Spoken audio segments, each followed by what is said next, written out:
बिस्मिल्लाहिर्रहमानिर्रहीम, अस्सलाम वालेकुम। पाकिस्तान और दुनिया भर में देखने और सुनने वालों को अब्दुल कादिर का सलाम। थोड़ा सा गला ख़राब, थोड़ी सी तबीयत नासाज, तो अगर आपको समझने में थोड़ी सी दिक्कत हो तो उसके लिए एडवांस माजरत, कोशिश करूँगा कि ना ही हो और थोड़ा आप भी बेयर कीजिएगा। अच्छा, आज की जो समात रही बल्ले के हवाले से उसकी डिटेल आपको पता है। 7 घंटे तक ये समात रही।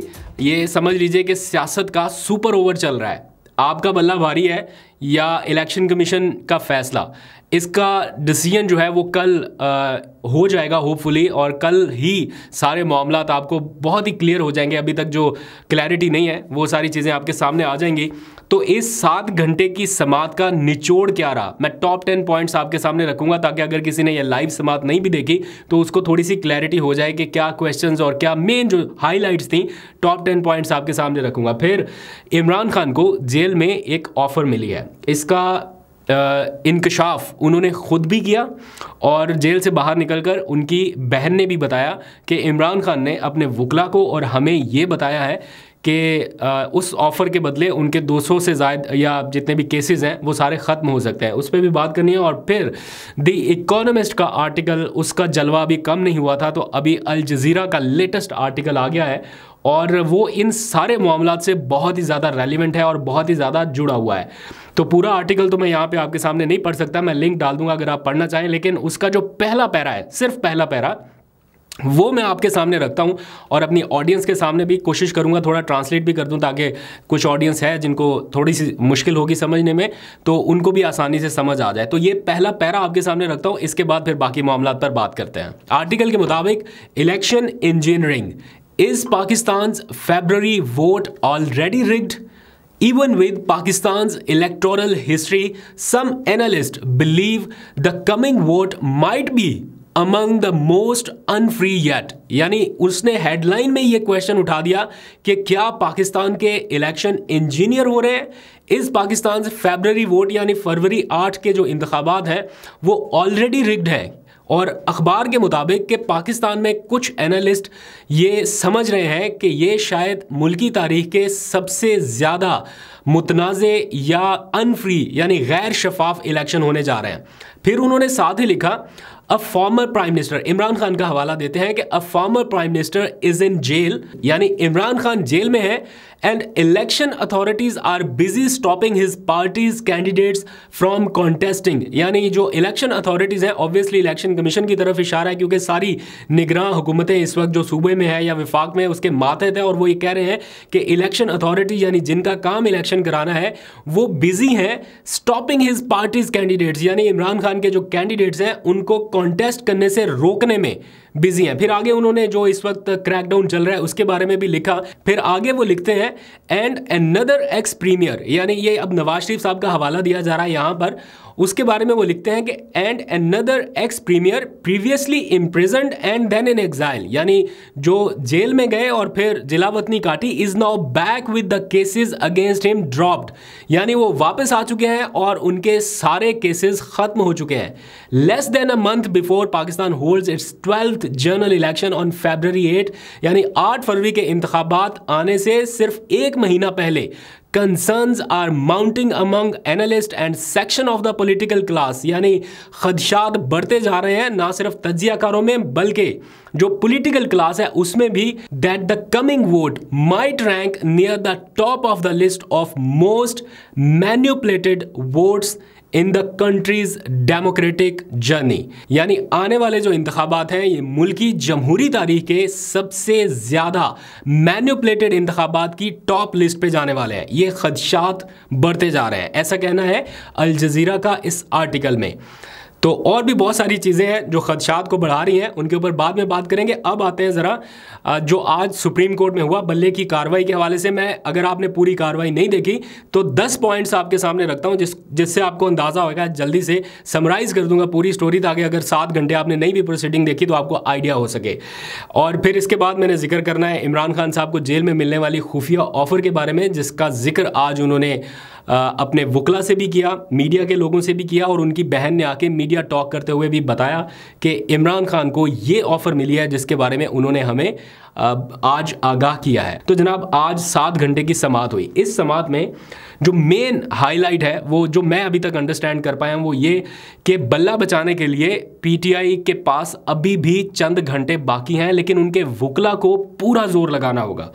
अब आप बार बार देख चुके हैं कि ये चीज़ नहीं आप अदालत में खड़े होके अपने पॉइंट प्रूव कर सकते कि वीडियो एविडेंस देख लीजिए या ये क्लिपिंग देख लीजिए या सोशल मीडिया का कोई रेफरेंस देके। बार बार ये हो रहा है कि अदालत आपसे तहरीरी डॉक्यूमेंट्स मांग रही है या दस्तावेजी चीज़ों के ऊपर ज़्यादा इन्हिसार किया जा रहा है। तो आज रात पूरी बेशक सर जोड़ के बैठ जाएं वुकला, शायद बैठे भी होंगे अभी, और कल इन्हें कॉन्क्रीट कोई चीज़ें ऐसी देनी होंगी जिनसे ये अपना पॉइंट प्रूव कर सके। आज चीफ जस्टिस ने भी हामिद खान साहब से कहा है कि आप कल पूरी तैयारी के साथ आइएगा ताकि इलेक्शन कमीशन के वुकला को क्लीन बोल्ड कर सकें। तो ये बड़ा ज़रूरी है। अच्छा, जो आज की एक मेन हाईलाइट है जिसको फ़िलहाल नज़रअंदाज किया गया वो ये है कि election commission Peshawar high court का फैसला सुप्रीम कोर्ट से मुअत्तल नहीं करा सका। इलेक्शन कमीशन की यही दरख्वास्त थी कि वक्ती तौर पर या फौरी तौर पर पेशावर हाई कोर्ट का फैसला जो है उसे मुअत्तल किया जाए। तो आज की जितनी भी समाअत हुई, सख्त सवालात पूछे गए या व्हाटएवर जो भी है वो भी आगे चल के डिस्कस करता हूँ, लेकिन पेशावर हाई कोर्ट का फैसला स्टिल इन फील्ड है, वो मुअत्तल नहीं हुआ। अब आखिरी चंद घंटे बाकी है, इसके बाद क्या हो वो तो कल ही पता चलेगा। जो 2-3 इंटरेस्टिंग बातें नहीं वो आपके सामने रखता हूँ। ऐसा लग रहा था अदालत के बिल्कुल आखिरी लम्हात में जाते जाते जैसे अकबर एस बाबर जो कि पीटीआई के, वो तो अपने आप को बानी रुकन कहते हैं, लेकिन मेरी नज़र में या जो उनका ट्रैक रिकॉर्ड अभी तक रहा है वो बागी रुकन है। तो ऐसा लगता है कि पीटीआई के जो लाखों करोड़ों कमिटेड वोटर्स हैं उनसे ज़्यादा एक बागी रुकन की जो उनके खदशात हैं उसको ज़्यादा वैल्यू किया जा रहा है कि एक बंदे ने अगर कोई बात कर दी है तो उसको ज़्यादा वज़न दिया जा रहा है, जबकि जो करोड़ों वोटर्स हैं जो सिंबल से कहीं ना कहीं महरूम हो सकते हैं उनकी तरफ उस तरह से बात नहीं हो रही। अच्छा, एक और दिलचस्प बात भी है, काफ़ी ज़्यादा क्वेश्चंस भी चुके हुए इस बारे में कि चीफ जस्टिस साहब ने पूछा कि क्या सारे अनअपोज्ड हुए यानी बिला मुकाबला मुंतखब हो गए। साथ ही जज ने पूछा कि किसी और पार्टी में भी बिला मुकाबला इस तरह से होता है बाकी जमातों में। तो इलेक्शन कमीशन के वकील ने, जिनको पता भी होगा कि मुस्लिम लीग नून में ये सारे बिला मुकाबला मुंतखब हुए, उन्होंने बात घुमा दी। उन्होंने कहा कि चेक करना पड़ेगा रिकॉर्ड से, और फिर काजी फाइज ईसा साहब ने भी इस बारे में ज़्यादा नहीं पूछा। और फिर चीफ जस्टिस साहब ने कहा कि अगर इंट्रा पार्टी इंतखाबात दुरुस्त ना हुए तो आपको नताइज भुगतना पड़ेंगे। अब कल देखेंगे कि क्या नताइज भुगतना पड़ सकते हैं, क्या वाकई इंट्रा पार्टी इंतखाबात वो कलादम करार देते हैं और हाई कोर्ट का जो फैसला है वो मुअत्तल करते हुए इलेक्शन कमीशन का फैसला बरकरार रखते हैं। कल पता चलेगा। लेकिन जो पीटीआई के लोग हैं वो ये कहते हैं कि हमारी अब भी अदलिया से उम्मीद है। हम अगर आज़ाद हैसियत में अपने कैंडिडेट्स खड़े करेंगे तो ये जमहूरियत के खिलाफ एक बहुत बड़ा हमला होगा, या यूँ कह लीजिए कि नुकसान होगा जमहूरियत को। तो उन्हें ये उम्मीद है कि सुप्रीम कोर्ट कम अज़ कम ये रास्ता नहीं खोलेगी जिसके नतीजे में फिर बाद में जाके हॉर्स ट्रेडिंग और काफ़ी कुछ हो और एक पार्टी को बिल्कुल कॉर्नर करने का तासुर जाए। क्या सुप्रीम कोर्ट अपना कंधा इस्तेमाल होने देगी इस बारे में, ये एक मेन चीज़ है जिसके ऊपर बड़ा मोहतात होकर डिसीजन देना पड़ेगा सुप्रीम कोर्ट को। अब पीटीआई के जो लोग हैं वो बार बार क्लेम कर रहे हैं कि अगर कल भी हमें बल्ला नहीं मिला तो फिर हमारे पास प्लान बी है। अब प्लान बी क्या है, क्योंकि टाइम तो बहुत कम रह गया। अगर किसी और पार्टी के साथ जाना है, किसी और पार्टी के निशान पर लड़ना है, तो उसके लिए भी आज ही या किसी भी टाइम ये टिकटें फाइनल करके सबको स्टैंड बाई पे रखना होगा। अब क्या किसी और जमात को स्टैंड बाई पे रखा गया है, क्या आपने लोगों को ये कम्युनिकेट किया गया है, ये क्वेश्चन मार्क है। लेकिन स्टिल वक्त अब बहुत कम रह गया, और अगर पीटीआई ये चाहती है कि बिल्कुल आखिरी टाइम पे कर लेंगे तो कहीं उस तक जाते जाते वक्त ही हाथ से ना गुजर जाए, तो इसलिए बड़ा मोहतात होना पड़ेगा। अच्छा, अब आ जाए इमरान खान को की गई एक ऑफर के बारे में जो मैंने आपको बताया था। आज इमरान खान साहब ने जेल में अपने वुकला, अपनी बहनों और मीडिया के कुछ लोगों को बताया कि उनको कुछ पैगामात मौसूल हो रहे हैं या उनको ये ऑफर दी जा रही है कि अगर वो ये बात मान लें तो उनके तमाम केसेस खत्म हो सकते हैं। कोट एंड कोट मैं बता देता हूं, इमरान खान साहब का ये कहना है कि मुझे एक पैगाम दिया गया कि हमारी ये बात मान लें तो आपके सारे केसेस ख़त्म हो जाएंगे। फिर बाद में उनकी जो बहन है अलीमा खान, उन्होंने जब मीडिया से गुफ्तगू की तो उन्होंने बताया कि इमरान खान साहब ने उन्हें ये बात बताई है कि उन्हें एक पैगाम या ऑफ़र मौसूल हुई है जिसमें ये कहा गया कि वो उनकी बात माने, उसके बदले में 200 से ज़ायद शायद केसेस या 200 के करीब जो केसेस हैं वो सब के सब एक ही दिन में ख़त्म हो जाएंगे।